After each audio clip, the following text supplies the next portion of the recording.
Guys সবারই প্রথমে তোমাদেরকে জানাই হ্যাপি নিউ ইয়ার। কারণ আজকে হচ্ছে নতুন বছর 2026 সাল। আর এই নতুন বছরেই আমরা সবাই মিলে নদীর ধারে পিকনিক করতে আসলাম। আর এই নতুন বছরেই এতটা মজা হলো পিকনিক করতে এসে, তোমাদেরকে কি বলবো। আর তোমরা যদি এই পিকনিকের ফুল ভিডিওটা ওয়াচ করো তাহলে বুঝতে পারবে এই পিকনিকে আমাদের কতটা মজা হলো। আর আজকের দিনে মাঠে আবহাওয়াটা এতটাই যে সুন্দর যে তোমরা ভিডিওটা লাস্ট পর্যন্ত না দেখলে বুঝতেই পারবে না। হ্যাঁ, সবারই আগে পিকনিক করতে যাব বলে আমি কি আমার মাছগুলোকে দেখবো না সেটা কখনো হয়? কারণ আমরা একটা জায়গায় যাব মজা করতে এবং খেতে, তাই বাটি করে কয়েকটা মুড়ি এনে আমার মাছে বালতি অ্যাকুরিয়ামের মধ্যে কয়েকটা মুড়ি ফেলে দিলাম যাতে মাছগুলো খেয়ে মজা করে এবং আমরা ওই ধারে মজা করি। হ্যাঁ, তারপরে আমরা সবাই মিলে বেরিয়ে পড়লাম পিকনিক করার উদ্দেশ্যে। কেউ হাতে বালতি নিয়েছে, কেউ হাতে কড়াই নিয়েছে, কেউ হাতে হাঁড়ি নিয়েছে। এইভাবেই যাচ্ছি আমরা পিকনিক করতে। আর আজকের দিনে এতটাই কুয়াশা পড়েছে যে দূরের জিনিসগুলো কিছুই দেখা যাচ্ছে না। আর বেশি টাকা খরচা না করে একটা ছোট্ট পাড়া বক্স নিয়ে এই কুয়াশা ওই ধারে হাঁটতে হাঁটতে চলে আসলাম যেই জায়গাটাই আমরা ফিস্টি করব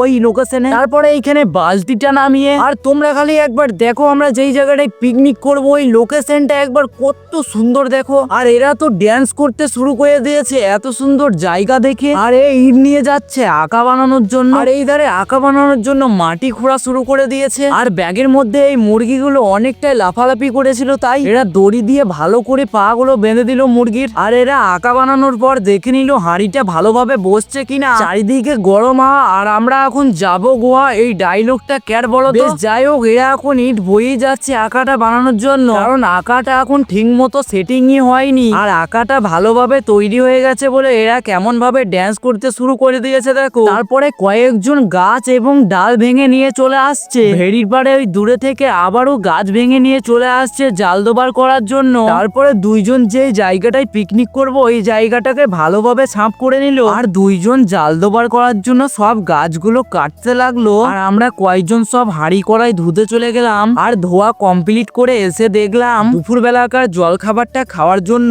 বাঁধাকপি এবং সবকিছু কুটতে লেগেছে এরা। আর এইদিকে জাল দোবার গুলো কেটে কেটে নিয়েছে। তারপরে সবাই মিলে একসঙ্গে কুটাকুটি করার পর দেখলাম আঁকাটা তো ধরছেই না। তারপরে অনেকক্ষণ কষ্ট করার পর আঁকাটা ধরে গেছে ফাইনালি। আর এইদিকে একজন কলা পাতা কেটে নিয়ে এসেছে, কারণ আমাদেরকে দুপুর বেলার মুড়িটা খেতে হবে কলা পাতার উপরে। আর এইদিকে দুইজন মিলে বাঁধাকপি এবং আলুগুলো ধুয়ে নিল। আর এইদিকে দুইজন মুরগির ট্যাং এবং ছালগুলো ছাড়াতে লেগেছে। আর এইদিকে কড়াইয়ের মধ্যে বাঁধাকপিটা দিয়ে দেওয়ার পর কিছুক্ষণ লাড়ালাড়ি করার পর প্রায় বাঁধাকপিটা হয়ে উঠেছে। তারপরে এই কলা পাতাগুলো ভালো করে সবাই মিলে পিস করতে লাগলাম। আর এইদিকে গামলার মধ্যে প্রায় মুড়ি ঢেলে নেওয়া হয়েছে। আর ভাতটা বসানোর জন্য কিছুটা জল গরম করতে বসিয়ে দিল। তারপরে আমরা সবাই বসে পড়লাম জল খাবারের মুড়িটা খেতে। বাঁধাকপি দিয়ে মুড়িটা খেয়ে নেওয়ার পর আমি হালকা করে ড্যান্স করতে লাগলাম। আর অনেকক্ষণ পর প্রায় ভাতটা নেমে গেছে। আর কড়াইয়ে মাংসের তরকারিটা করার জন্য মশলাপত্র লাড়তে লেগেছে। আর ভাতগুলো আপাতত চাপা দিয়ে রাখার জন্য